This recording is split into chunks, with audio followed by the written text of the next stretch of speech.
자, 오늘부터 시작하는 새로운 시리즈의 제목은 우리가 행동으로 한번 숙지해 보도록 하겠습니다. 익혀 보도록 하겠습니다. 옆에 앉아 계신 분에게 이렇게 여러분의 팔꿈치로 옆구리를 한번 이렇게 쿡 찔러 주세요. 시작. 가볍게. 감정 남지 말고. 맞습니다. 자, 지금 여러분들이 보이신 그 행동, 옆에 있는 사람에게 옆구리를 쿡 찌르는 이 행동을 영어에서 nudge라고 하는 단어로 표현을 합니다. 한번 따라해 볼까요? nudge. N-U-D-G-E, nudge. 이 행동은 팔꿈치로 찌르다, 혹은 팔꿈치로 옆구리를 툭 치다라고 하는 행동을 표현하는 단어입니다. 명사로도 쓰이고 동사로도 쓰이고. 왜 그럼 옆구리를 찌를까요? 이 단어에는 사실 이런 의미가 있습니다. 옆구리를 가볍게 치는, 그래서 부드러운 개입을 통해서 어떤 뜻한 행동으로 유도하는 그런 의미가 있습니다.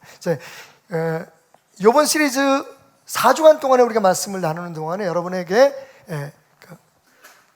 사실 예배 시간에 우리가 많은 행동이 좀 자제되고 또 제한되지만 딱 한 가지 행동만은 여러분들에게 허락해 드리겠습니다. 바로 이 너찌인데요. 옆에서 주무시는 분이 계시면 이렇게 쿡 찔러서 주목하라고, 혹은 뭐 딴짓 하시는 분들, 특별히 이렇게 예배 시간에 이렇게 휴대폰을 보고 계시는 분 계시면 어떻게 해요? 너찌 하시면 됩니다. 옆구리를 쿡 찔러서 그렇게 하지 않도록 유도하는 것. 그러니까 아주 강력하게 그럼 안 돼! 이렇게 하는 게 아니라 살짝 가볍게 개입을 해서 내가 원하는 또 필요한 행동으로 유도하는 그런 행동, 그런 행위를 너찌라고 하는 단어에 우리가 담고 있습니다. 여기 보시면 코끼리가 어린 새끼 코끼리를 이렇게 트렁크로 코를 이렇게 툭툭 밀고, 여러분 이렇게 무슨 다큐멘터리 같은 거 보시면, 동물의 왕국 같은 거 보면 코끼리가 이렇게 앞으로 진행할 때 빨리 가라고 이렇게 툭툭 칩니다. 근데 그 치는 강도가 세지가 않아요. 그러니까 가볍게 톡톡 쳐서 새끼로 하여금 무리해서 이탈하지 않고 앞을 향해서 갈 수 있도록. 어렸을 때는 굉장히 좀 산만하잖아요, 그죠? 그래서 이 코끼리가 트렁크로 어린 새끼 코끼리를 툭툭 치는 그런 그 행위를 영어로 nudge라고 표현합니다. 조금 더 여러분들의 이해를 돕기 위해서 이제 우리가 새로운 시리즈가 시작되니까 이제 제목에 대해서, 의도에 대해서 충분히 알 필요가 있으니까 좀 설명을 드리기 위해서 두 장의 사진을 보여드리겠습니다. 먼저 첫 번째 사진입니다. 흔히 여러분들이 큰 마트나 뭐 이런 데 가시면 이제 볼 수 있는, 아무 생각 없이 그냥 사소하게 볼 수 있는 그런 상황입니다. 어린아이가 지금 캐시어 옆에 있는 매대에서 뭔가 과자 같은 걸 막 꺼내려고 해요. 혹시 여러분들 그런 궁금증 가져보셨나요? 이게 온전히 캐시어 옆에, 계산대 옆에 가면 뭐 비싼 거 아닙니다, 여러분. 싼 것들, 그것도 아이들이 좋아하는 그런 과자류 같은 것들이 쫙 진열되어 있는 걸 볼 수가 있어요. 이게 과연 컨슈머들을 위한, 다시 말하면 소비자들을 위한 배려일까요? 아니면 고도의 마케팅 전술일까요? 사실은 이게 너찌 효과입니다. 무슨 말인가 하면, 저 상황에서는 거의 모든 부모가 아이들이 뭘 잡고 사달라 그러면 거절 안 한다는 거예요. 말씀드렸듯이 그래서 저렴하고 아주 간단한 물건들을, 주로 이제 뭐 껌이라든지 초콜릿이라든지 이런 것들을, 아이들이 좋아하는 것들을 저기다가 해놓으면 뒤에서 사람들이 밀려오잖아요. 앞에서 계산을 해나가야 되는데 아이들이 그걸 잡고서 때렸습니다. 그러면 부모님이 안 사줄 수가 없어요. 그러니까 사실은 저 물건을 들고 다니면서 마트 안에서, 야, 이거 사세요, 초콜릿 맛있습니다, 아이들에게 좋은 간식이 될 겁니다, 이렇게 거의 강제적으로 강하게 요구해서 물건을 파는 게 아니라 캐시어 옆에 딱 판매대를 놔서 아이들로 하여금 그것을 관심을 가지고 사 먹게 하는 것, 그리고 부모로 하여금 안 사줄 수 없게 만드는 행위, 이런 것들을 너찌라고 합니다. 굉장히 친절하게 어떤 행동을 유도하는 거죠. 다음 사진은 좀 더 재밌는 예인데요. 너치 효과의 아주 대표적인 예입니다. 우리 여성분들은 저게 뭔가 궁금하신 분들이 계실 것 같아요. 참고로 말씀드리면 남자 화장실 소변기에는 가끔 저렇게 파리가 붙어 있습니다. 저게 산파리가 아니라 파리 스티커예요. 저게 왜 붙어 있을지 궁금하시죠? 사실은 여러분, 이게 사실은 국제적인 문제, 세계적인 문제야. 다름이 아니고 남성들이 소변을 볼 때, 죄송합니다. 주일날 아침에 소변 얘기를 해서 여성분들은 좀 흥미롭게 들으실 수 있을 거예요. 거의 소변을 누를 때 자기 소변이 나가는 방향을 신경을 쓰지 않는답니다. 그러다 보니까 소변기에 소변을 넣고 나면 많은 양의 소변이 자신들도 모르게 밖으로 튀게 되죠. 그래서 이런 건 아마 들으셨을 거예요. 혹은 보신 분들도 계시겠지만 남자가 흘려야 할 것은 눈물만이 아닙니다. 소변 흘리지 말라고 아주 적극적으로 이렇게 써놓은 데도 있어요. 한 걸음 더 가까이. 근데 그런 것 가지고는 잘 안 되더라는 거죠. 그래서 아드 키붐이라고 하는 분이 아주 기발한 생각을 합니다. 이 발상이 아주 기발합니다. 뭐냐면 소변기에다가, 남자 소변기 안에 일정한 부분에다가 파리 모양의 스티커를 붙여놓는 거예요. 제가 갔던 어떤 화장실에는 파리 대신에 그 예쁜 무당벌레, 레디버드를 이렇게 붙여놓은 데도 있더라고요. 빨간 걸. 근데 재밌는 건 여러분, 저게 붙어 있으면 남자들이 무의식적으로 혹은 의식적으로 저 파리를 겨냥해서 소변을 넣게 된다는 거죠. 그런데 그 효과가 놀랍습니다. 저는 노벨 평화상 줘야 된다고 생각해요. 80% 이상이 개선됐다는 거예요. 그러니까 그 밖으로 튀는 소변량의 80% 정도가 튀지 않게 되었다는 그런 효과가 나왔습니다. 그래서 이게 아주 국제적으로 우리나라뿐만 아니라 전 세계적으로, 그래서 아드 키붐이라는 사람이 생각해낸 이 너치 효과를 바탕으로 한 이 발상이요, 기가 막힌 그런 그 결과를 낳게 되었다는 겁니다. 그러니까 예를 들면 좀 오줌 좀 흘리지 마세요. 좀 가까이 서서 누세요. 청소하는 사람들은 얼마나 힘들겠어요. 이렇게 말로 하는 게 아니라 딱 파리 한 마리 붙여놓은 거예요. 그러면 모든 사람들이 다 누가 시키지도 않았는데 그 조그만 발상 하나 때문에 소변이 밖으로 튀어나가는 것을 막을 수 있게 되었다는 거죠. 기발하지 않습니까? 이런 걸 너치 효과라고 해요. 옆구리를 가볍게 툭 쳐서 네가 해봐, 이렇게 해봐 라고 친절하게 그리고 부드럽게 요청하는 것. 근데 여러분, 혹시 알고 계십니까? 우리를 다루시는 하나님의 방법이 바로 이 너찌라는 걸. 물론 성경에 보면 하나님께서 정말 강하게, 우리가 보통 그 신학용어로 강권이라고 그러잖아요. 강권적으로 역사하시는, 압도적으로 역사하시는 경우들이 있어요. 대부분 우리는 그런 일에 더 주목하게 됩니다. 예를 들면 하늘에서 불이 떨어져 가지고 물에 적신 장작과 모든 재물을 태웠던 갈멜산 꼭대기 위에서의 하나님의 개입, 혹은 블레셋과 싸우는 현장에서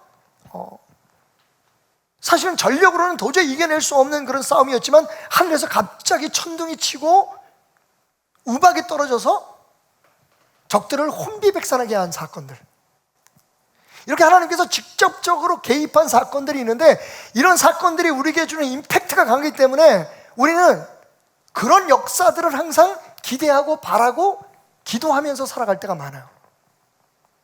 어렸을 때부터 제가 많이 들었던 기도 그 내용 중에 하나가, 하나님 강권적으로 역사해서 하나님께서 친히 역사하셔서 이걸 해결해 주십시오, 저거를 해결해 주십시오, 이것을 주십시오, 저것을 주십시오, 이런 기도를 우리가 많이 한단 말이죠. 근데 사실은요, 하나님의 말씀 전체를 쭉 읽어보면 하나님은요, 직접 당신이 우리의 삶의 문제를 해결해 주시기보다는 우리로 하여금 그 문제를 해결할 수 있도록 옆구리를 쿡 찌르시는, 너찡하시는 그런 방법으로 우리를 다루시고 이끄시는 것을 더 많이 볼 수 있다는 겁니다. 여러분, 하나님을 아는 게 왜 중요합니까? 하나님이 우리를 다루시는 방법을 아는 건 왜 우리에게 중요합니까? 그렇지 않으면 우리는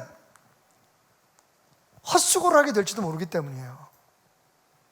그분과의 관계, 그분이 우리를 어떻게 생각하시고 우리를 어떻게 다루시는지를 잘 모르는 상태에서 그분 앞에 나간다고 하는 것은 우리가 애쓰고 수고하지만 결국 하나님과의 관계에 있어서 한치의 진전도 없는, 하나님이 원하시는 그런 관계로 성장하지 못하는 문제점을 안게 되기 때문입니다. 오늘부터 4주 동안 하나님이 그 사랑하는 자, 바로 당신, 하나님의 형상을 닮은 하나님의 자녀로 그리스도의 형상을 본받기 위해서 오늘 이 땅에 부르신 당신을 어떻게 만지시고 다루시고 이끄시고 그리고 축복하시는지, 그 방법을 한번 생각해 보도록 하겠습니다. 자, 창세기는 모든 것들의 시작을 우리에게 보여줍니다. 그래서 창세기의 사건들은 굉장히 중요하죠. 하나님이 창조하신 첫 세상, 그곳에 하나님이 만드신 첫 인간, 그리고 그 인간을 중심으로 하나님께서 세우신 첫 가정, 그리고 첫 민족, 이런 모든 일들이 창세기에 담겨져 있습니다. 특별히 오늘 말씀은 하나님이 축복의 통로로 세우신, 국가나 심지어는 교회보다 더 먼저 하나님께서 축복을 흘려보내기 위해서 세우신 인간 가정의 처음 시작의 이야기를 우리에게 들려주고 있습니다. 또 오늘 이 말씀을 통해서 우리는 무엇을 깨달을까요? 무엇을 배울까요? 하나님에 대해서, 그리고 우리에 대해서. 첫 번째로 오늘 이 말씀을 통해서 우리가 배워야 할 것은, 한번 고백해 봤으면 좋겠습니다. 하나님은 나의 모든 필요를 아시고 채워주십니다. 여러분, 이 단순한 고백이 얼마나 중요한지 오늘 말씀을 통해서 우리는 다시 한번 생각해 볼 수 있습니다. 18절 말씀, 여호와 하나님이 이르시되 사람이 혼자 사는 것이 좋지 아니하니 내가 그를 위하여 돕는 배필을 지으리라 하시니라. 그리고 21절부터 22절까지의 말씀 보면 하나님께서 그렇게 말씀하시고 하나님께서 결정하신 대로 남자의 몸에서 돕는 배필인 여자를 창조해 내십니다. 그리고 그를 아담에게, 남자에게 인도하셔서 가정을 이루게 하시죠. 하나님은 아담의 필요를 아셨고 그리고 그것을 채워주셨습니다. 근데 여러분, 오늘 이 말씀이 속해 있는 2장 전체를 한번 보십시다. 신학자들의 약간의 논쟁이 있는 부분인데, 분명히 창세기 1장에서 우리는 하나님께서 말씀으로 모든 것을 지으셨다는 것을 배웠습니다. 거기에는 짐승들도 포함됐고, 그죠? 인간만 제외하고, 인간만 흙으로만 지으시고 그 외의 모든 것들을 말씀으로 지으셨다고 말씀하셨는데, 오늘 2장에 들어와서 우리는 창조의 또 새로운 부분을 봅니다. 오늘 우리가 읽었던 말씀의 부분만 봐도 하나님께서 분명히 말씀으로 짐승들을 지으셨다 그랬는데, 아담에게 이름을 지으라고 이끌어왔던 그 짐승들은, 그 동물들은 하나님께서 흙으로 빚으셨다고 말합니다. 그러니까 어떻게 이 1장과 2장의 창조를 우리가 연관시킬 수 있을까요? 사실은 답이 말씀에 나와 있습니다. 제가 2장을 잠깐 읽겠습니다. 천지와 만물이 다 이루어지니라. 2장 1절이죠. 그러니까 1장에 있었던 모든 천지와 만물이 창조된 그 과정에 대한 결론입니다. 그리고 2절에 넘어가서 이렇게 시작하죠. 하나님이 그가 하시던 일을 일곱째 날에 마치시니 그가 하시던 모든 일을 그치시고 일곱째 날에 안식하시니라. 그리고 4절로 넘어가서 이것이 천지가 창조될 때에 하늘과 땅의 내력이니 여호와 하나님이 땅과 하늘을 만드시던 날에, 이렇게 시작됩니다. 그러니까 이 말씀을 1장의 결론 부분인 2장 1절과 연결해서 읽으면 이런 거죠. 천지를 하나님이 창조하셨다. 그런데 그 창조하신 것 속에 창조에 대한 이야기를 지금부터 내가 하려고 한다 라는 말로 이해하시면 좋을 것 같습니다. 그러니까 하나님이 천지를 창조하신 후에 지금 아주 그 속에 디테일한 것들을 만들어 가시는 거예요. 그 중에 오늘 우리가 함께 공부하는 말씀이 담겨져 있습니다. 하나님께 창조하신 세상을 한번 다시 생각해 볼까요? 땅이 있고 하늘이 있고 공기가 있고 나무가 있고 새들이 있고 물고기가 있고, 그리고 중요한 것, 오늘 2장에 넘어와서 하나님께서 인간을 위해서 창조하신 에덴 동산에는 인간이 필요한 모든 먹이들이, 음식들이 가득했습니다. 과일들이, 모든 식물들이. 여러분, 하나님은 우리의 인간의 육신적인 필요를 아십니다. 아니, 정확히 말하면 그런 것들이 필요하도록 우리를 지으셨습니다. 그런데 지금 말씀드린 것처럼, 그래서 강도 만드시고 나무도 만드시고 모든 식물들과 모든 것들을, 과실들을 만드셨는데 그 필요뿐만 아니라 오늘 18절에 들어가면 구체적으로 하나님께서 이렇게 말씀하세요. 사람이 혼자 사는 것이 좋지 않다. 이 얘기는 뭡니까? 인간이 그냥 먹고 사는 것만으로는 부족하다는 거예요. 인간 관계의 필요, 그러니까 보이지 않는 영적이고 정신적인 인비저블한 필요도 하나님께서 알고 계시고 그것을 디자인하시고 만드셨다는 이야기입니다. 육신적인 필요가 있는 인간에게 육신에 필요한 식물들과 모든 환경들을 만들어서 채워주시고, 그리고 이제는 혼자는 살 수 없고 관계를 맺으면서 함께 살고 사랑하면서 함께 살아가고 서로를 지켜주고 서로를 격려하고 기대면서 살아갈 수 있는 사람이 필요하다는 것을 하나님께서 아시고 지금 그런 대상을 창조해서 아담에게 이끌어 오시는 장면이 오늘 본문 말씀입니다. 여러분, 어찌 보면 하나님은 나의 필요를 아신다라는 말이 조금 어폐가 있는 것 같아요. 사실은 정확히, 다시 말씀드리지만, 내가 어떻게 만들어졌는데 하나님이 그냥 우연히 만들어진 나라는 존재의 필요를 아셨다라는 개념이 아니라, 여러분이 아시는 것처럼 하나님이 우리를 그렇게 창조하셨어요. 육신적인 필요를 채우고 영적인 필요를 채우고 정신적인 필요를 채우고 공동체로서의 필요를 채우고 그리고 개인으로서의 필요를 채울 수 있도록, 우리의 삶의 모든 필요들은 사실은 우리에게서부터 시작된 게 아니라 하나님이 디자인하시고 하나님께서 우리에게 주신 필요들이라는 거죠. 그러니 당연히 하나님은 그것을 아십니다. 그리고 그것을 그렇게 디자인한 대로 채워주십니다. 오늘 말씀이 이것을 우리에게 증명해주고 있죠. 혼자 사는 게 좋지 않아. 그러니까 돕는 배필이 필요하겠군. 여러분, 하나님은 그렇게 필요에 대해서 인정하고 알고 있는 데서 끝나신 게 아니라, 그러니까 내가 너에게 돕는 배필을 만들어줄게, 동반자를 만들어줄게. 하나님께서 그 필요를 채워주셨다는 거예요. 이 부분에 대해서 예수님은 다음과 같이 말씀하십니다. 제가 오늘 찬양이 더 제 마음속에 스며들었다고 말씀드리는 이유는, 오늘 제가 인용하려고 하는 말씀, 오늘 여러분과 함께 나누려고 하는 말씀의 내용이 오늘 찬양의 가사였어요. 특별히 그 나레이션 부분이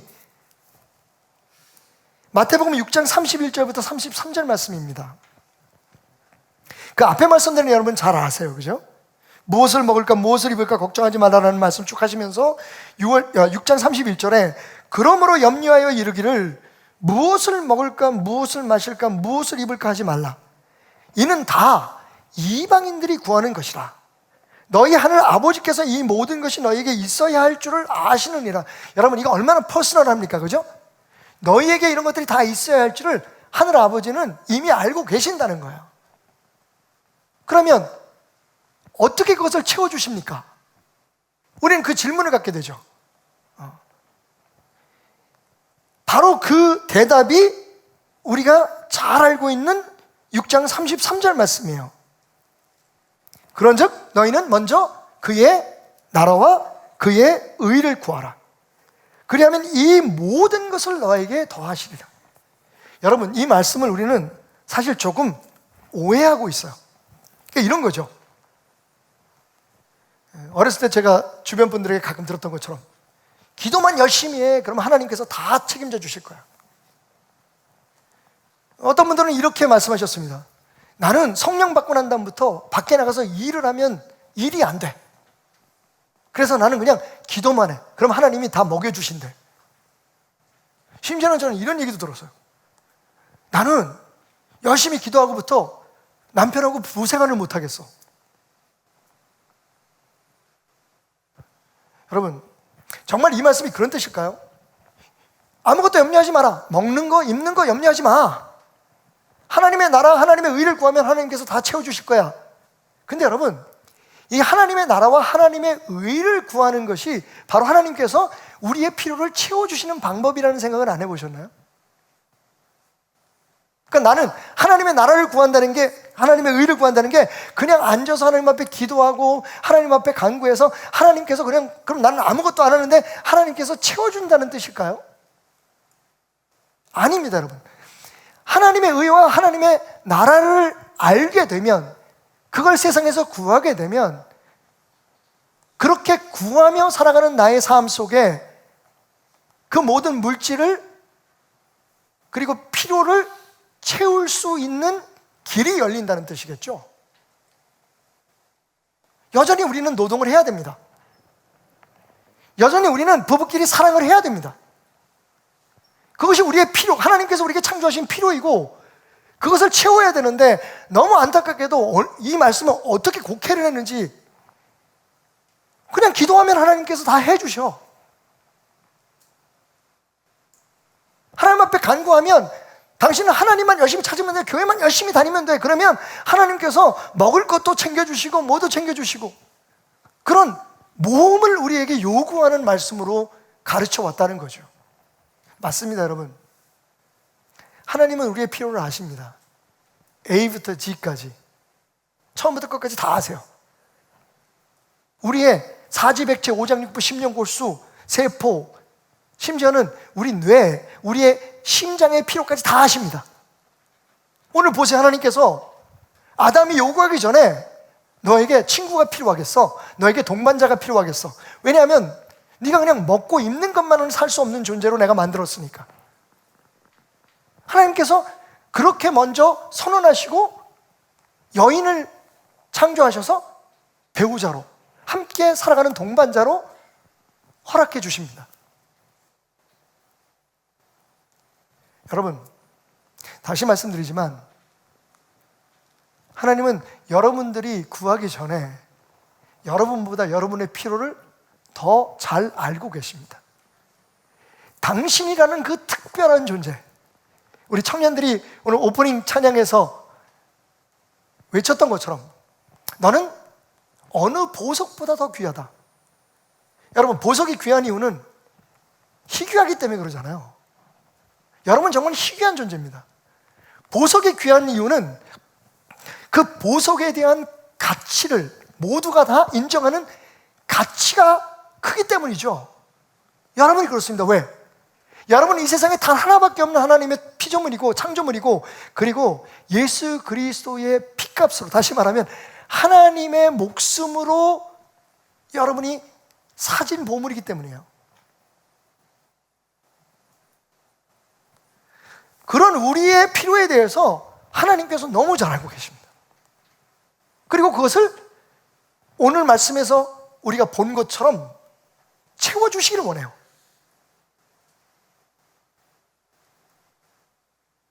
자, 그런데 문제는 뭐냐? 지금부터 본격적으로 우리가 풀어야 할 숙제는, 그런데 왜 내 필요가 안 채워지려는 거예요?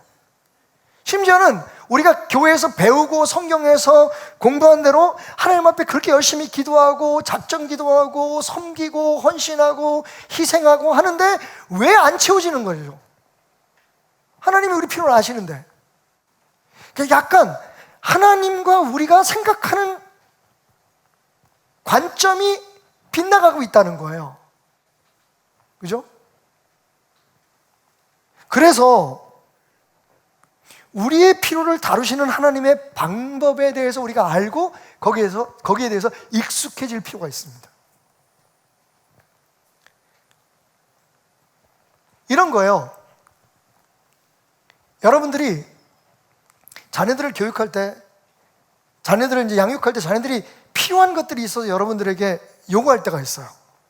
근데 다 부모님마다 나름대로의 그 기준이 있습니다. 그죠? 애들이 달랜다고 다 주지 않아요. 그리고 줄 때도 뭔가를 나름대로의 어떤 기준이 있어요. 그죠?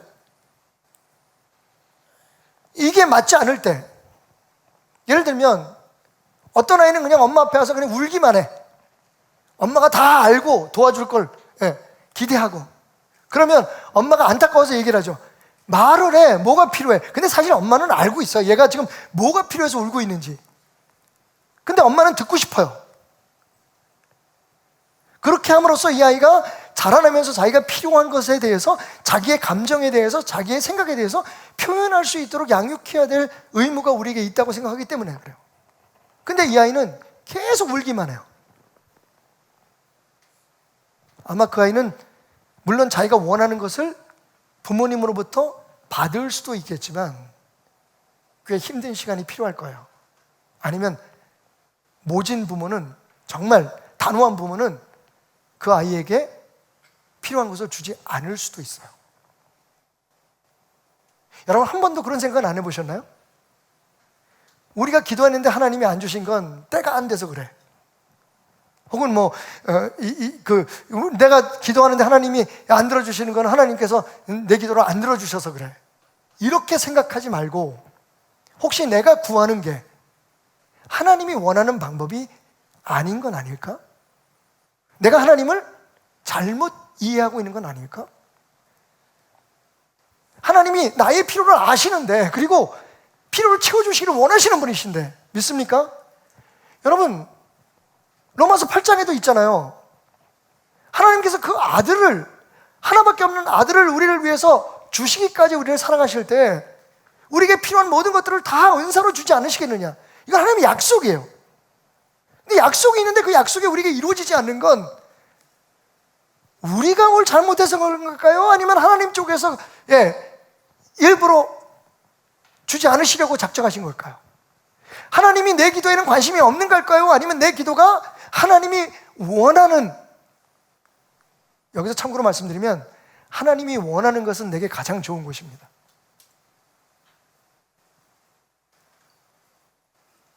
하나님이 원하는 것이 아니기 때문은 아닐까요? 그래서 하나님을 이해하는 게 중요합니다. 아니, 하나님과 어떻게 우리가 관계를 맺어야 하는지, 하나님이 우리에게 어떻게 역사하시고 그것을 우리가 어떻게 받아들여야 되는지를 익숙하게 우리의 삶 속에 익혀가는 것이 중요하다는 거죠. 다른 말로 말하면 그게 하나님과 동행하며 하나님의 은혜 속에 살아가는 비결이기 때문입니다. 따라해 봅시다. 나의 필요를 다루시는 하나님의 방법에 익숙해지자. 하나님이 어떻게 인간을 다루시는지를 한번 오늘 말씀을 통해서 보십시오. 첫 번째로, 하나님은 내가 원하는 것이 아닌 나에게 필요한 것을 채워주십니다. 따라해 봅시다. 하나님은 내가 원하는 것이 아니라 내게 필요한 것을 주신다. 자, 이 점에 있어서 우리가 지금 잘못 생각하고 있다는 거예요.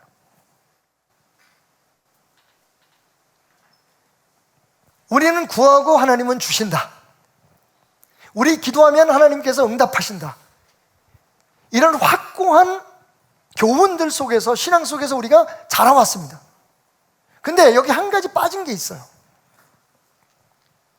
그건 바로 우리가 구하는데 하나님께서 주시는 것은 내가 원해서 달라는 것이 아니라 하나님이 생각하실 때 우리에게 꼭 필요한 것이기 때문에 주신다는 사실입니다.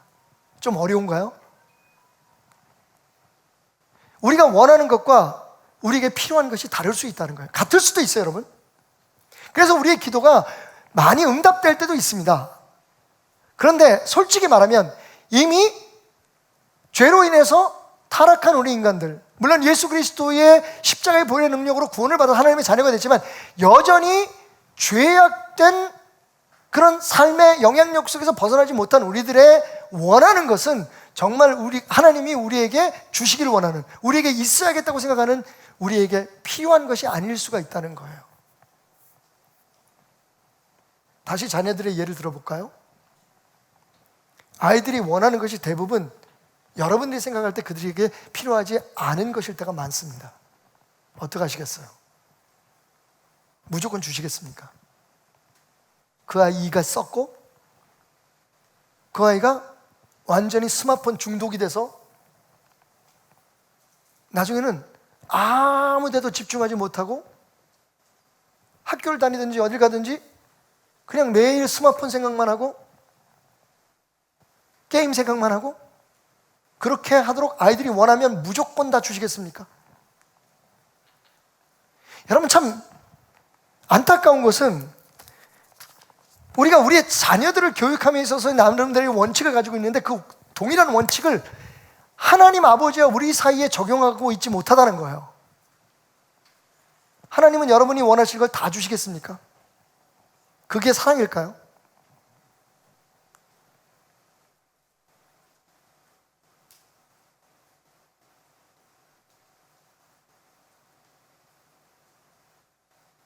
그리고 하나님은 우리가 원하는 방법으로 그냥 우리에게 다 주실까요? 우리는 아무것도 안 하고 그냥 교회 다니고, 죄송합니다 여러분 그렇게 표현해서, 근데 대부분 경우 동의하실 거예요. 도대체 교회 다니면서 우리는 뭘 하나요? 그냥 교회 다니는 거 이외에 제 생각도, 제 감정도, 저의 어떤 그 가치관도 별로 변하는 게 없어요. 그냥 교회를 다니고, 교회 다니면 하나님이 내게 복을 주신다는 생각을 갖고 있어요.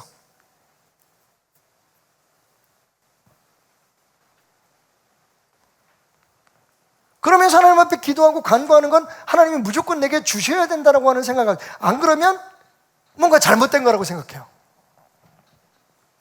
근데 여러분, 정말 사랑하기 때문에 안 주실 수도 있지 않을까요?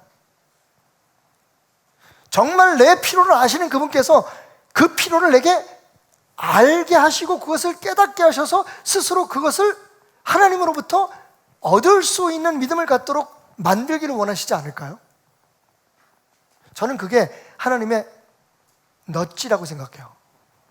그냥 주시지 않으시고 우리에게 그것을 사모하게 하고 우리에게 정말 필요한 것이 무엇인지를 깨닫게 하고, 그래서 그것을 얻도록 하나님과 함께 동역하게 하시는 하나님의 신박한 사랑이죠.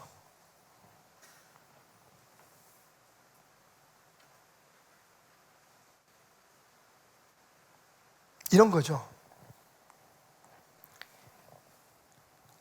우리 딸아이가 성장하면서 저는 딸아이가 엄마를 좀 도와줬으면 해요. 물론 아들도 그렇고요. 제가 강압적으로 표현할 수 있습니다. 야, 은지야, 너 이제 다 컸으니까 엄마 좀 도와야지. 엄마 혼자 일하냐? 여러분, 대부분 우리는 그런 일에 그렇게 표현하는데 익숙해져 있습니다. 근데 여러분, 우리가 배우고 생각하는 바에 의하면 그렇게 하면 안 돼요. 어떡합니까? 한번 아이가 그런 일을 할 때 칭찬해 주는 거죠. 옆구리를 쿡 찔러주는 거죠. 어유, 우리 딸 다 컸네? 혹은 야, 은지야, 네가 엄마 도와주면 아빠가 오늘 이렇게 해줄게. 제안을 하는 거죠. 너 그렇게 안 하면 너 아빠한테 야단 맞아? 너 나중에 그렇게 커가지고 어떻게 시집가려고 그러니? 이게 아니라, 그죠? 예를 들면 오늘 소변 얘기로 시작했으니까 소변 얘기로 좀 이어갑시다. 혹시 여러분 가운데 지난번에도 한번 물은 적이 있었던 것 같은데 조금 늘어났을까 모르겠네. 남성분들에게 여쭙겠습니다. 화장실에서, 집에요. 네, 소변기 말고 그냥 가족들이 같이 쓰는 그 화장실 변기에서 앉아서 소변 보시는 분 한번 손 들어봐 주십시오. 예, 강 장로님 존경합니다. 예, 전 장로님 존경합니다. 사실은 여기 계셔서 제가 누군지 밝히지 않으려는데 우리 이찬하 목사님하고 이 문제 때문에 아프리카에서 거의 3일을 토론을 했습니다. 예.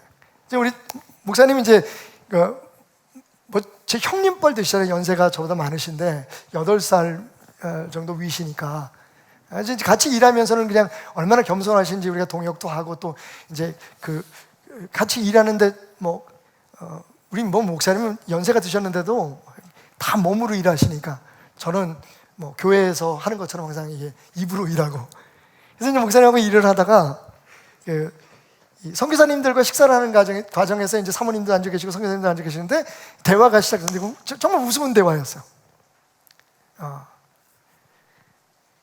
목사님 사모님이 화장실 사용 문제에 대해서 좀 불편해 하신다는 거예요. 근데 그건 저희 집안에도 있었던 일이고 여러분 집안에도 있을 수 있어요. 그래서 제가 목사님한테 목사님 정말 사모님 사랑하시면 앉아서 소변 보세요. 그랬더니 우리 목사님이 그러시는 거예요. 아니 그건 내 마지막 자존심인데 어떻게 남자가 앉아서 소변을 봐. 옆에 같이 갔던 저희보다 또 더 어린 한 20살 정도 차이 나는 목사가 계신데 그 목사님이 그러는 거예요. 목사님 저도 앉아서 소변 봐요. 처음에는 몰랐는데요. 애들하고 같이 이렇게 사모하고 같이 쓰다가 보니까 제가 미안해서 안 되겠더라고요. 그래서 그냥 누가 안 시켰는데 앉아서 소변 보기 시작한 지 벌써 몇 년 됐어요. 그러니까 목사님 당황하시는 거예요. 그래서 제가 기회다 그래가지고 목사님 그게 사랑이야. 여러분 사실 이게 별 문제 아닌 것 같지만 그죠? 이게 진짜 자존심 문제예요. 이게 우리의 머릿속에 지금 그런 어떤 선입견이 너무 강하게 잡혀 있어가지고 사실 솔직히 저도 앉아서 소변 볼 때 많아요. 상상하지 마시고요. 왜냐하면 그 화장실 변기를 저 혼자 쓰는 게 아니거든요. 남자들이 여러분 솔직히 얘기해 봅시다. 아무리 조심해도 다 튀어요. 그죠? 아까 보셨던 그 남자 소변기 같은 경우에는 거기다가 무슨 겨냥할 수 있는 팔이라도 하나 붙여놓지.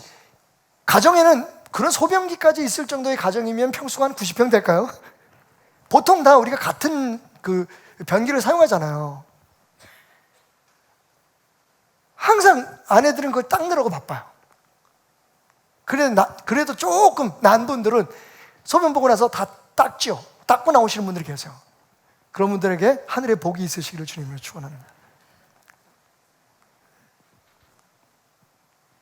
이건 옛날엔 얘기거리도 안 되는 얘기지만 여러분 상상해 보세요. 그래서 제가 아이디어 하나 드릴게요. 아내분들에게. 남편들이 계속 말을 안 들어. 심지어는 이거 들어 올리지도 않고 소변 보는 사람들 많아. 이거 버릇 어떻게 고칠까요? 넛질을 하세요. 어떻게 하냐면 화장실 지붕을 낮추세요. 앉아서 볼 일을 안 보면 볼 수 없도록. 안 그러면 무릎 꿇고 볼 거야? 상상이 가네. 사실은 그러기 전에 뭐가 강제성, 그러니까 매일 그런 것 때문에 싸워요. 다퉈요. 여보 제발 좀. 아이들도 있고 그런데 이건 좀 튀지도 않게 하면 안 돼. 근데 우리 눈에 안 보여서 다 튀어요, 여러분. 그러니까 사실은 그냥 내가 아무도 안 보잖아. 그러니까 조용히 앉아서 볼일 보고 나오면서 오늘도 나 한번 사랑 실천했네. 말로는 안 했지만 나 당신 이렇게 사랑해. 그러고 나오면 얼마나 좋아요. 그죠? 이러면 박수 좀 나와야 되는데 여자 쪽에서. 조금만 기다리세요. 내가 오늘 여자들 완전히 빡빡 올려놓을 거니까. 저희도 사실 그 문제 때문에 오랫동안 젊었을 때 이야기가 많았어요. 근데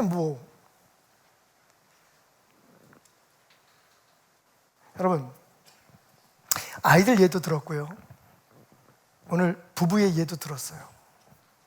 그거예요, 여러분. 때려 죽인다고, 예?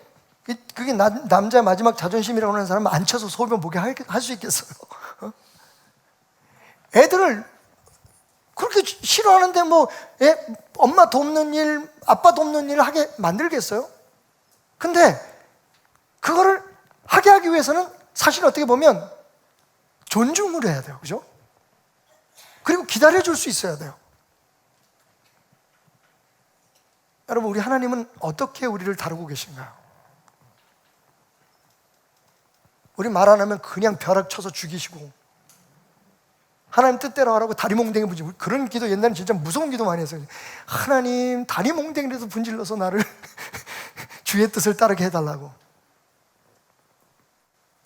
그렇게 기도하는 것도 문제지만 하나님은 그 기도를 안 들으십니다. 하나님은 여러분의 다리몽댕이를 분질러서 끌고 다니시길 원치 않으세요. 보세요, 여러분. 오늘 하나님이 어떻게 하시는지. 하나님께서 아담의 필요를 먼저 이야기하십니다. 너에겐 부인이 필요해. 너에겐 함께 동반할 사람이 필요해. 자, 그게 18절 말씀이죠. 그렇게 말씀하시고 바로 작업에 들어가시는 게 아니라 19절부터 참 재미있는 일이 벌어집니다. 여호와 하나님이 흙으로 각종 들짐승과 공중의 각종 새를 지으시고 아담이 무엇이라고 부르나 보시려고 그것들을 그에게로 이끌어 가시니 아담이 각 생물을 부르는 것이 곧 그 이름이 되었더라. 여러분 알고 계시죠? 하나님이 최초의 짐승들을 창조하실 때, 인간을 제외하고 모든 짐승들을 창조하실 때 암수 쌍으로 창조하셨다는 거예요. 인간만 혼자 만드셨어요. 이거 굉장히 중요합니다. 왜 그러셨을까요? 저는 이게 하나님의 넛지의 시작이라고 생각해요. 오늘 이 사건이 우리에게 보여줍니다. 너한텐 함께 살아갈 사람이 필요해. 그러고 나서 갑자기 밑도 끝도 없이 아담이 어느 날 가만히 앉아 있는데 하나님께서 흙으로 이미 다 창조하신 다른 짐승들을 흙으로 다시 빚어서 만드신 후에 그걸 아담에게 보내셨어요. 그리고 아담에게 말씀하십니다. 아담아, 이게 짐승들 이름 네가 지어봐. 여러분, 일단 하나님께서 혼자서 다 이름도 짓고 다 해서 하신 게 아니라 하나님이 지금 우리를 동역자로 부르셨다는 얘기죠. 그런데 여기 한 가지 더 놀라운 비밀이 숨겨져 있어요. 아담이 앉아서 그 짐승들의 특징을 보면서 이름을 지어줬겠죠. 지금 우리가 부르는 이름하고는 좀 다를 거예요. 어쨌든 티라노사우루스 이렇게 보면서 너는 기린, 너는 코끼리, 너는 곰. 근데 아담이 이름을 지어줄 만큼 지적인 존재였기 때문에 한 가지 이상한 점을 발견합니다. 근데 쟤네들은 둘씩이네. 아빠 곰, 엄마 곰, 아빠 기린, 엄마 기린, 숫사자, 암사자. 근데 왜 나는 혼자지? 여러분, 하나님은 이 낫지 과정을 아담에게 지금 통과하게 하시는 거예요. 저는 이 부분이 정말로 하나님께서 아담의 옆구리를 쿡 찔르는 부분이에요. 야, 그러니까 너도 네 마음속에 친구 만들어달라 그래. 너 혼자 살기 힘들다는 거 너 알았지? 쟤네들 얼마나 좋아 보이니? 원래 저렇게 사는 거야. 근데 너는 혼자잖아. 여러분, 다시 말씀드리지만 이 모든 것이 하나님의 계획대로 지금 진행되고 있다는 점을 기억하십시오.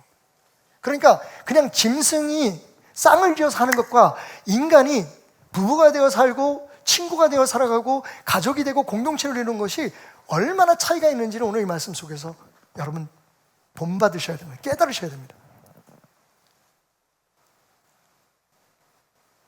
하나님은 아담에게 여자를 지어주시기 전에 동반자를 인간에게 친구를 주시기 전에 먼저 그 친구의 필요성을 절실하게 느끼게 하신 거예요.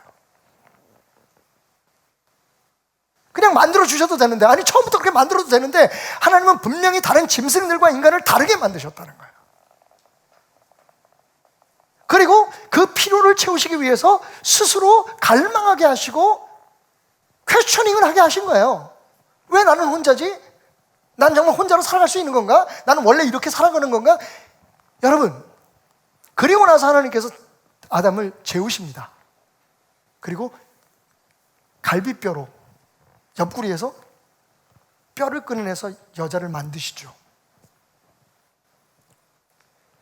깨어난 후에 창세기 2장 23절 아담의 고백을 들어보십시오. 뭐라고 얘기합니까? 와, 당신은 내 뼈 중에 뼈요 살 중에 살이라고 고백합니다. 여러분, 많은 사람들이 이걸 굉장히 로맨틱한, 그리고 심지어는 어떤 섹슈얼한 그런 그 고백으로, 컨페션으로 이해합니다. 내 살 중에 살, 연애 편지에도 막 당신은 내 살 중에 살이요 내 뼈 중에 뼈요. 근데 여러분, 저는 이 말씀이 오늘 이 하나님의 너치의 관점에서 바라볼 때 이건 여인에 대한 경이로운 그런 사랑의 표현이 아니라 내게 그 여인을 창조해 주신 하나님에 대한 찬양이라고 생각해요. 하나님, 진짜 내 살이네요. 내 뼈네요. 와, 정말 신비롭게 만들어졌네요. 중요한 건 여러분, 그 사람을 여자라고 부른 게 누굽니까? 하나님이 이름 지어주신 게 아니에요. 오늘 말씀을 보면 내가 남자에게서 나왔으니, 나에게서 나왔으니 너를 이샤라고 부르리라. 남자는 이시예요.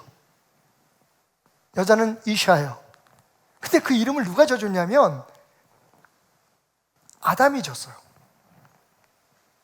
마지막 순간까지 하나님이 주신 일을 아담이 하나님과 함께 완성하는 작업이에요. 그게 우리의 인생이에요. 그러니까 너희는 먼저 그의 나라와 그의 의를 구하라. 그럼 이 모든 것을 너에게 주시려는 말씀이, 너는 그냥 교회 가서 열심히 기도하고 남들보다 더 많이 열심히 희생하고 헌금하고 그러면 하나님께서 다 알아서 해주실 거야, 이게 아니라는 말이에요. 하나님은 우리를 통해서가 아니면 일을 안 하세요. 여러분의 먹거리는 여러분이 버셔야 되는 거예요. 근데 어떻게? 하나님의 의, 하나님의 나라의 방법으로. 그러면 그 일하는 것이 즐거워지고 행복해지고 그것에 대한 대가를 하나님께서 책임져 주시겠다는 게 말씀이지, 너는 나만 바라봐, 그러면 내가 다 줄게, 이게 아니라는 거예요.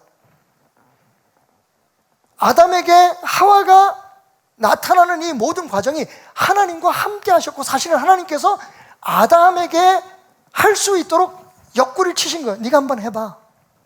너 봤지? 쟤네들 다 쌍이잖아. 근데 너는 왜 혼자지? 나는 원래 널 그렇게 만들지 않았어. 그러니까 네가 한번 원해봐. 네가 한번 바래봐. 그래서 딱 나타난 여인에게 잠 속에서도, 꿈 속에서도 사모했던 그 여인, 상상했던 그 여인을 딱 바라보는 순간 아담의 입에서 나온 고백이 바로 이거예요. 와, 놀랍도다. 당신은 정말 내 살 중에 살이요 뼈 중에 뼈구나. 하나님, 바로 이겁니다. 이거예요. 그리고는 그 여인에게 이름을 줍니다. 나는 남자, 너는 여자. 남자는 배, 여자는 항구. 죄송합니다. 하나님은 우리와 함께 동역하시기를 원하세요. 그런데 그 방법이 뭐예요?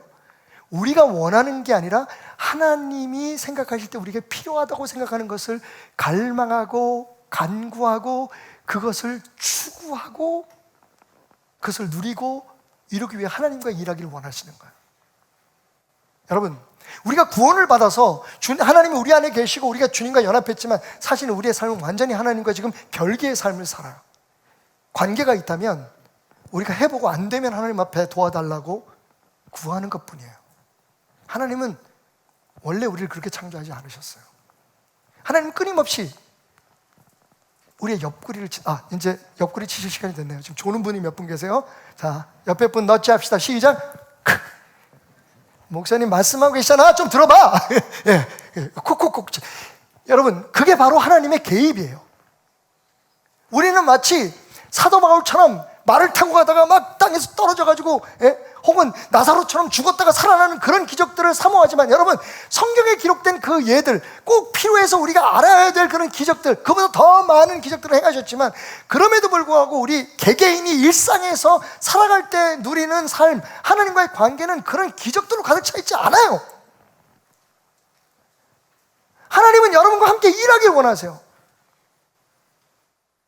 여러분에게 정말 신선한 생각을 주시고, 여러분에게 신선한 갈망을 주시고, 열정을 주시고, 하나님 나라의 참뜻, 하나님이 원하시는 것을 여러분의 가정, 자녀들, 그리고 교회, 여러분 자신을 위해서 원하는 것을 여러분들이 깨닫게 하시고, 여러분들이 느끼게 하시고, 여러분들이 보게 하시기 위해서 계속 찌르시는데, 우리는 어떻게 해요?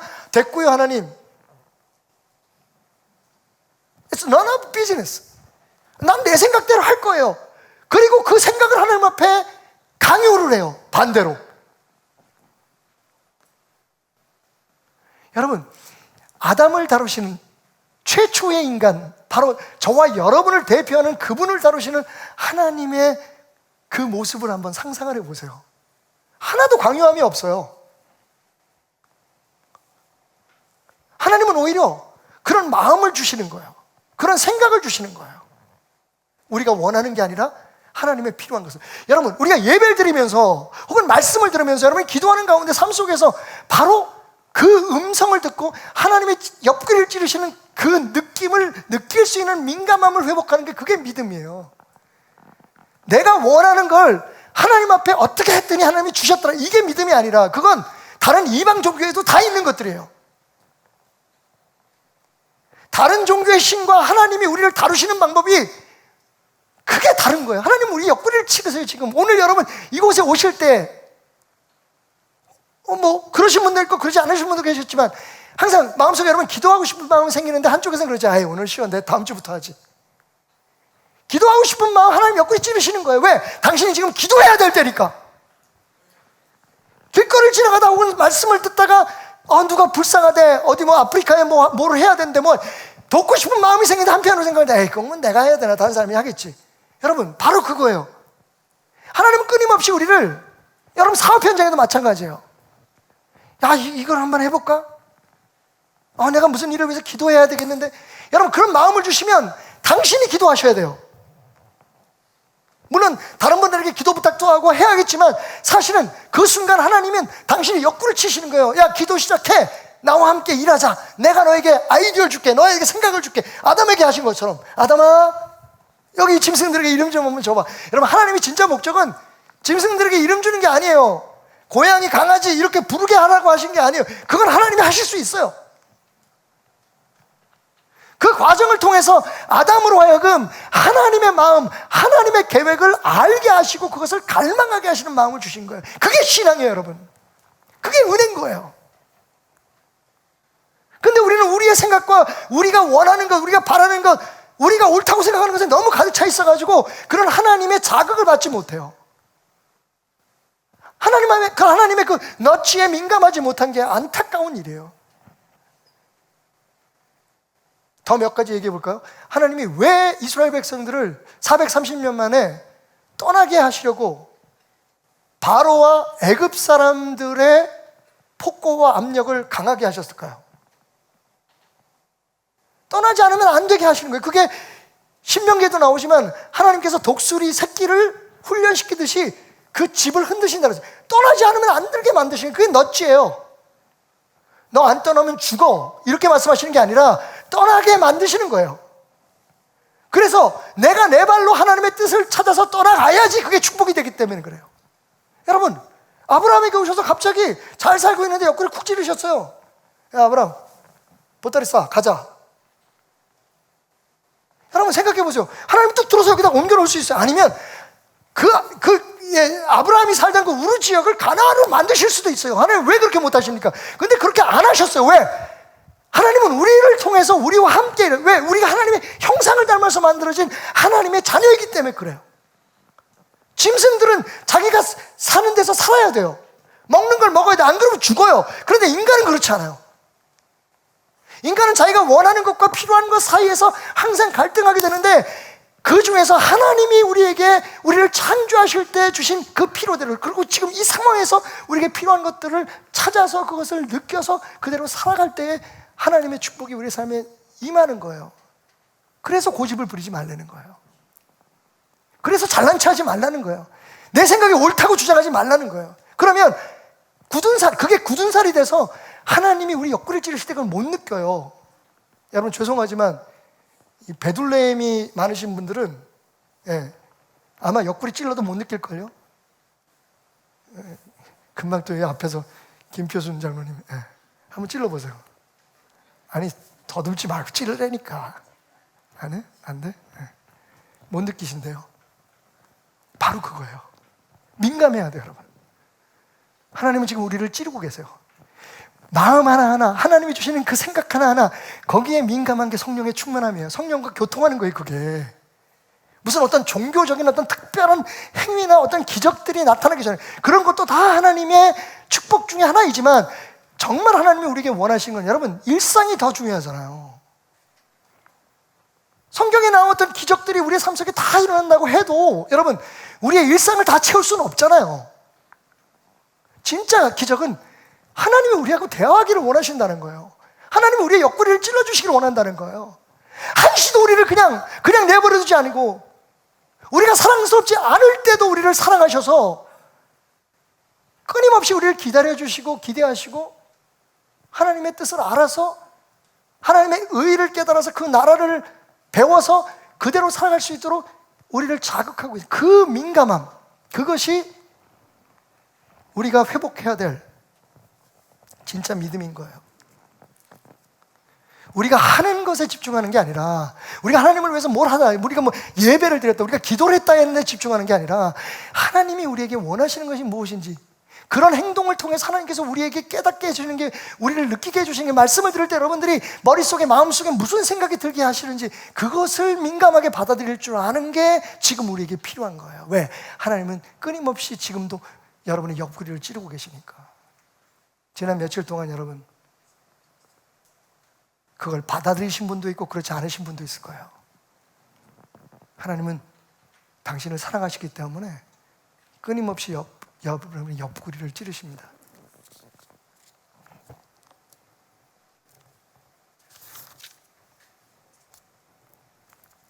우리가 얼마나 우리가 원하는 대로 생각하는지 한번 잠깐 말씀드리고 오늘 말씀 맺겠습니다. 하나님께서 그래서 아담을 위해서 돕는 배필을 주세요. 여러분, 돕는 배필. 돕는다는 말, 배필이라는 말, 이 충분치 않은 번역 때문에 오랫동안 기독교 사회 내에서 남존 여비 사상이 굉장히 강하게 지배하고 있었습니다. 그러니까 우리 문화와 결합을 해서 여자는 남자를 위해서 만들어진 사람입니다. 어떻게 생각하십니까, 여러분? 돕는 사람이니까요. 여러분, 돕는다는 얘기는, 우리가 생각하는 돕는 개념은 주가 있고, 그죠? 주된 그런 존재의 뭐 부족하고 연약한 것들을, 그것을 옆에서 협력하기 위해서 만들어진 존재가 돕는 존재잖아요.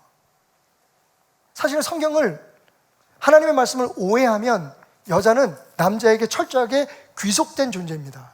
남자를 위해서 만들어졌어요. 까불고들 있어요. 이런 얘기가 나오는 거예요. 여러분, 그게 우리가 지금 생각하고 우리가 판단하고 우리가 원하는 거예요. 그래서 이렇게 기도해요. 제 아내가, 하나님 내게 순종하게 해주십시오. 하나님 그러실 거예요. 너는 그럼 아내를 위해서 네 목숨을 내놓을 수 있니? 여러분, 이 말씀을 어떻게 오해하고 있는지 제가 설명을 하면서 오늘 말씀을 맺으려고 하는데요. 이 돕는 배필이라는 말이 한번 따라해 볼까요? 에제르, 네게드. 에제르라는 말이 돕다는 뜻이고요, 네게드라고 하는 말이 배필이라고 번역된 말이에요. 근데 여러분, 이 에제르라는 말, 돕는다는 말, 말씀드린 것처럼, 그래서 여자는 남자를 돕는 존재야, 여자는 부수적인 존재야, 이렇게 생각할 수 있는 이 말이, 여러분 사실은 시편 46편에 하나님은 나의 도움이십니다에 쓰여진 단어와 동일한 단어예요. 하나님이 여러분의 부수적인 존재입니까?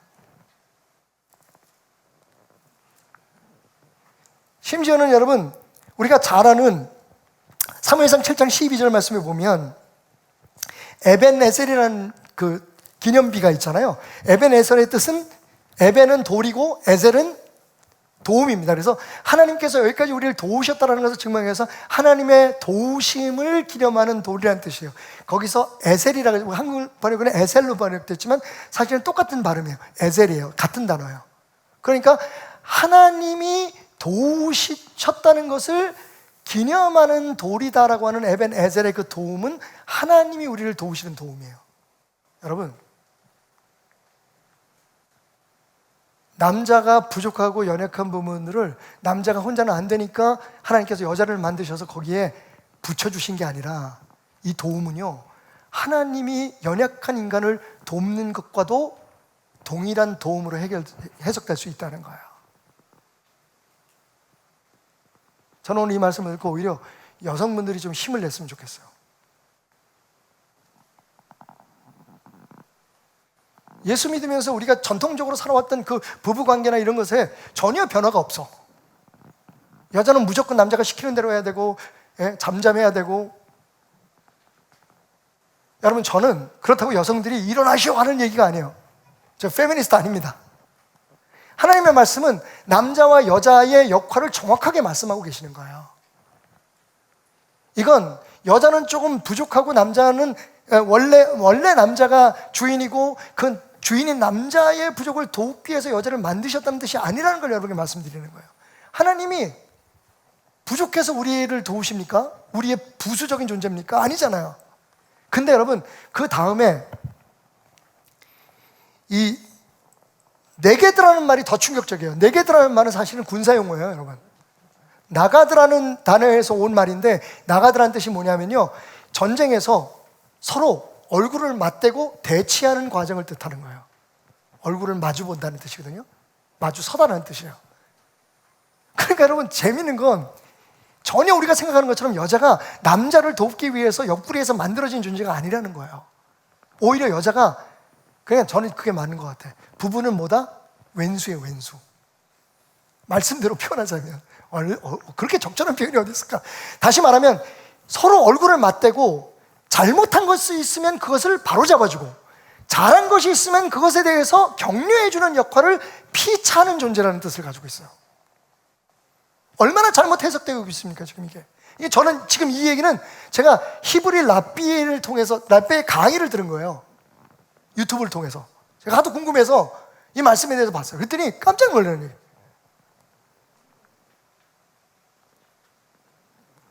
여자가 남자를 위해서 희생하는 게 아니에요, 여러분. 여자는 자기의 삶을 위해서 선택하는 거예요. 남자가 화장실에 앉아서 소변을 넣는 것과 똑같은 거예요.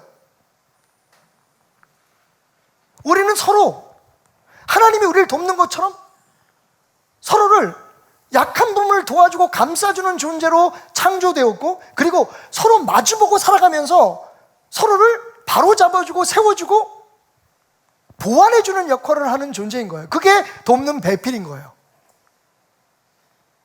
근데 이게 동양적인 사고에서 오다 보니까 번역 자체가 돕는 배필이 되고 나서부터 사람들은 완전히 헬퍼로 생각해요. 여러분, 헬퍼, 그래, 헬퍼 맞아요. 여러분, 성경에서 예수님을 뭐라고 성령님을 뭐라고 얘기하죠? 예수님께서 너희를 위해서 돕는 일을, 보혜사를 보내주시거든요. 헬퍼를 영어로 번역은 헬퍼예요. 이게 히브리어에 그대로 번역된 거예요. 성령님이 우리를 도우시는 게 우리의 부수적인 존재이기 때문에 우리가 못하는 걸 대신해 주려고, 부족한 걸 채워주려고 하시는 겁니까? 아닙니다, 여러분. 성령님의 뜻대로, 하나님의 뜻대로 우리를 세우시는 일이 바로 성령님이 도우시는 일이잖아요. 이게 남자와 여자의 관계예요. 존중하셔야 됩니다, 여러분.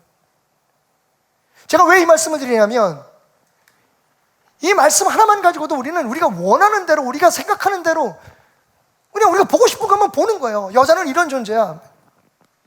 여러분, 우리 베델교회에 부목사라고 하는 이름을 붙이지 않는 것에 대해서 좀 심각하게 여러분 생각해 주셨으면 좋겠어요. 이게 그냥 하는 게 아닙니다, 여러분. 이런 소소한 것 속에서 하나님께서 어떻게 하나님의 나라와 하나님의 의를 통해서 우리 안에 일하기를 원하시는지, 그걸 아는 게 교회를 경영하는 거고 우리의 신앙생활을 하는 거예요. 내 생각이 아니라. 어떻게 교회가 잘 되게 하고 어떻게 오래 가게 하고 사람들을 많이 모이게 하는 게, 그게 우리의 목적이 아니라 하나님의 방법으로, 하나님의 뜻대로 어떻게 이 교회가 하나님과 함께 동역하고 하나님의 뜻을 알아서 우리 교회를 향한 하나님의 마음을 알아서 그것을 해, 이걸 고민하는 게 목사고 장로인 거예요. 권사고 전도사인 거예요. 그게 아버지가 어머니인 거예요. 우리가 원하는 대로 되면 우리 다 망해요, 여러분. 하나님이 우리에게 필요하신 것을 이루어드리는 삶을 살아야 된다는 것이 우리의 옆구리를 치시는 하나님의 배려인 거예요. 민감하세요, 여러분. 말씀 마치겠습니다. 여러분, 민감하셔야 돼요. 오늘도 성령님은 여러분에게 말씀하십니다. 여러분의 옆구리를 치십니다. 여러분, 그게 굉장히 여러분이 받아들이기 힘든 그런 상황으로 말씀하실 때가 있어요. 여러분이 원하는 것들이 잘 안 되게 된다든지, 아니면 다 될 것 같은 일들이 무너지게 하시든지, 여러분이 생각할 땐 좀 심하다고 생각할 만큼 여러분의 육체의 질병으로 다가오든지, 아니면 관계 속에서 문제로 오든지. 근데 여러분, 그거를 그냥 넘기지 마세요. 하나님께서 지금 당신에게 하나님의 뜻을 알려고 하시는 겁니다. 뭘 우리가 놓치고 있는지, 우리가 지금 왜 그렇게 되었는지. 하나님은 여러분을 참 부드럽게 다루시길 원하십니다. 우리가 좀 강하잖아요, 그죠? 그러다 보니 우리는 그냥 하나님께서 화끈하게 그냥 우리는 기도하고 하나님 다 부어주셨으면 좋겠어. 근데 여러분 보세요. 하나님은 창조하시고 아담은 이름을 붙여주고, 하나님은 아담에게 하와에 대한 갈망을 갖게 하시고, 그리고 그 하와를 만들어주시고, 아담은 하나님의 그 하신 일에 대해서 찬양하고. 여러분, 우리가 시인들이 혹은 작곡가들, 작사가들이 찬양을 만들고 세상에 무슨 나무와 산들, 별들을 찬양하는 게 바로 그거예요. 여러분, 그걸 찬양하는 게 아니라 그걸 만드신 하나님을 찬양하는 거잖아요. 그리고 그 여인에게 이름을 붙여주고.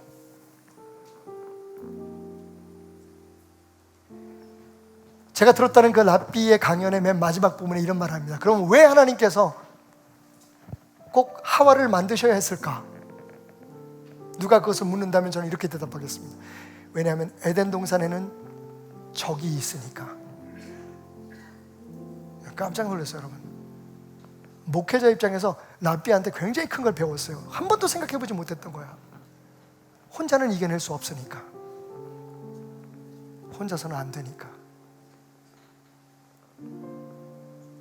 여러분, 하나님은 지금 오늘 이 예배를 통해서, 그리고 여러분의 삶 속에서 여러분의 옆구리를 계속 찌르고 계십니다. 기도해라. 말씀 좀 봐라. 지금이야말로 네가 행동해야 될 때라고. 그것을 통해서 내가 너와 함께 내게 필요한 것을 이루어가고, 네 가정과 네 자녀에게 있어야 될 것들을 세워나가고 채워갈 건데, 너는 어쩌면 네가 원하는 것만 그렇게 주구장창 부르짖으며 네 생각에만 빠져있니? 여러분, 여러분의 머릿속에서 좀 나오세요. 그리고 알몸으로 하나님 앞에 서세요. 여러분과 함께 하시는 그분의 숨결이 느껴질 수 있도록, 예민해질 수 있도록.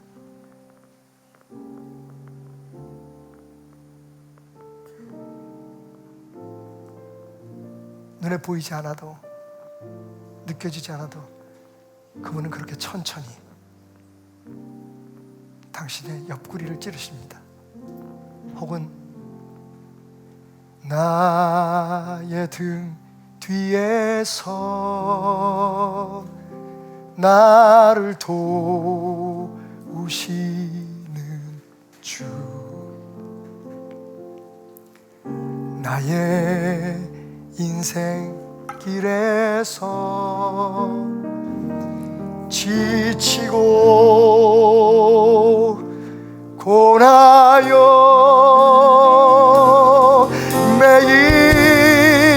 매일처럼 주저앉고 싶을 때 나를 밀어주시네. 나의 등 뒤에서 나의 등 뒤에서 조용히 나를 도우시는 분, 나를 도우시는 주. 평안히 길을 갈 땐 보이지 않지만 평안히 길을 갈 때 보이지 않아도 지치고 고나여 넘어질 때면 다가와 손 내미시네. 주님 말씀하시네. 일어나 걸어라, 일어나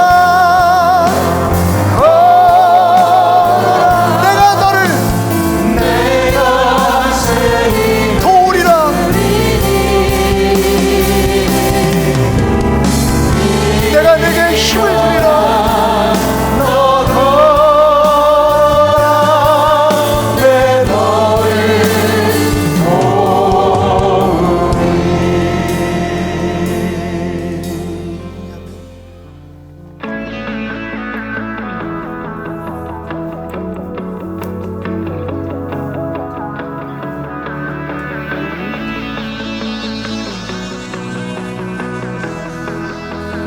온 땅이여 주님을 찬양하여라. 그의 이름 영광을 찬양하여라. 온 땅이여 주님을 경배하여라. 주의 크신 이름을 노래하여라. 세상을 만드시고 다스리시는 그분은 여호와 나의 하나님. 춤을 추고 노래하네. 손뼉치며 하나님을 찬양해. 나의 구원 나의 기쁨 나의 소망 하나님만 예배하네. 온 땅이여 주님을 찬양하여라. 그의 이름 영광을 찬양하여라. 온 땅이여 주님을 경배하여라. 주의 크신 이름을 노래하여라. 세상을 만드시고 다스리시는 그분은 여호와 나의 하나님. 춤을 추고 노래하네. 손뼉치며 하나님을 찬양해. 나의 구원 나의 기쁨 나의 소망 하나님만 예배하네. 춤을 추고 노래하네. 손뼉치며 하나님을 찬양해. 나의 구원 나의 기쁨 나의 소망 하나님만 예배하네.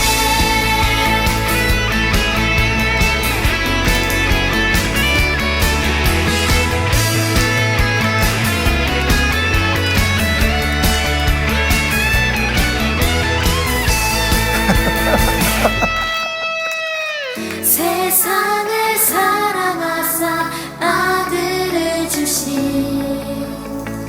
그분은 여호와 나의 하나님. 춤을 추고 노래하네. 손뼉치며 하나님을 찬양해. 나의 구원 나의 기쁨 나의 소망 하나님만 예배하네. 춤을 추고 노래하네.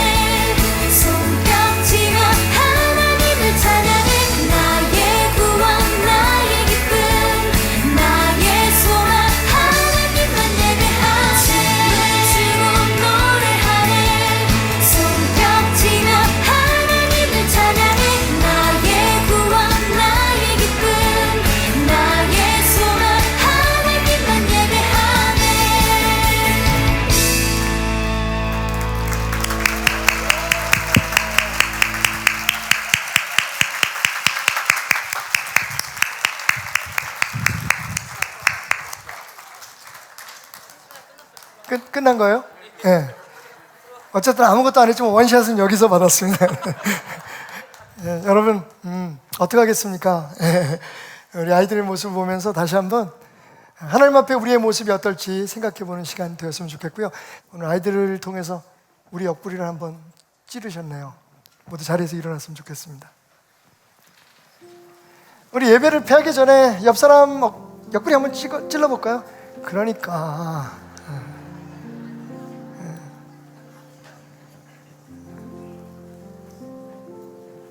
기도하겠습니다. 그러게요, 하나님.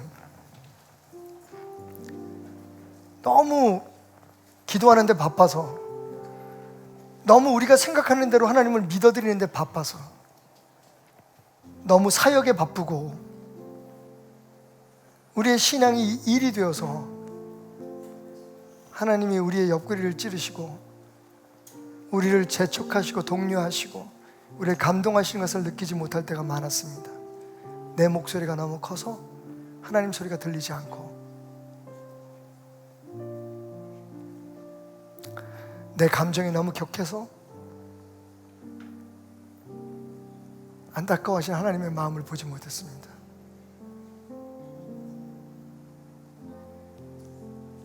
오늘도 그럼에도 불구하고 우리에게 보여주시고 들려주시고 우리가 느끼게 하시는 것들을 통해서 우리 옆구리를 찌르시며 우리를 넛지하시며, 난 여전히 너와 함께 일하고 싶어.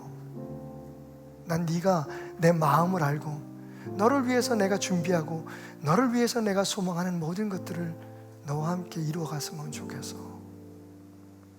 네가 원하는 게 아니라 내가 원하는 것, 너의 나라가 아니라 나의 나라가 내 삶에 이루어졌으면 좋겠어. 말씀하시며 우리 곁에 계신 하나님을, 주여 우리가 이제야 눈을 돌려 바라봅니다. 감사합니다, 하나님.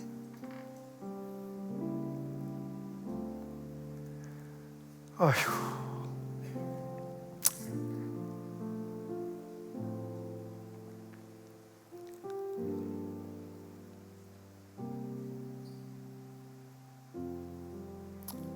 오늘도 주님 앞에 예배의 마음, 정성을 다한 물질을 들고 나왔습니다.